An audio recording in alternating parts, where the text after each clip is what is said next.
Channel Shambhu Singh music official को लाइक करें, subscribe करें, बगल में घंटा जरूर दबाएं। प्रेम से बोला भोले बाबा की। Music by Anurag Raja. Gunjan recording studio Balha Bazar. Sultanganj से चलवा उठाई के, अरे पिंटू कमरिया बाम चला चला हो। सुल्तानगंज से चलवा उठाई के, कमर सजेबै रच रच के, अरे फोटो खिंचेबै सच सच के। बुझलो भैया बाबा बुझाई भो तब ना। आहो देवघर में नाचे छे भोला भंडारी, चाटा में गंगा लपाट के। देवघर में नाचे छे भोला भंडारी, चाटा में गंगा लपाट के।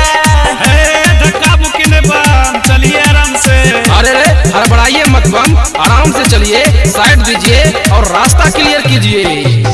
ललका पियर का गेरुआ कपड़ा, पैदल चलै छी हम बाबा के असरा। अरे बाबा द्वार में सब पैदले जाए छे बम। भीड़ लागल छै छड़कन नजरिया, दर्शन करैल हम आइला दुआरिया।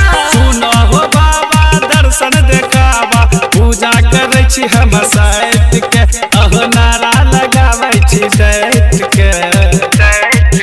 आहो देवघर में नाचे छे भोला भंडारी, काला में नाग लपेट के।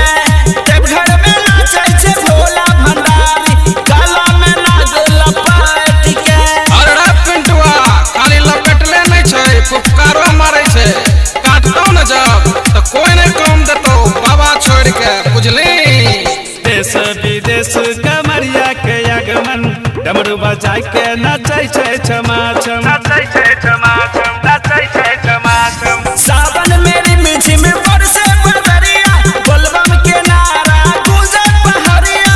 राइटर पिंटू प्रिय पुजरिया, गाबै छी जलवा उठाई के, अरे शंभू सिंह कमर हिलाई के।